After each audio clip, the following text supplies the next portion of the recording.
और हम ही ने तुमको इब्तिदा में मिट्टी से पैदा किया, फिर तुम्हारी शक्ल सूरत बनाई, फिर फरिश्तों को हुक्म दिया कि आदम के आगे सजदा करो, तो सब ने सजदा किया, लेकिन इब्लीस कि वो सजदा करने वालों में शामिल ना हुआ।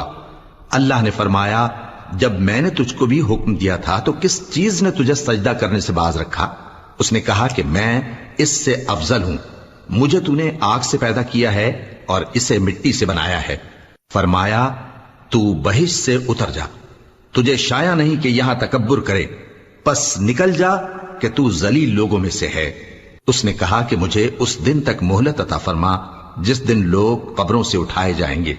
फरमाया, अच्छा, तुझको मोहलत दी जाती है।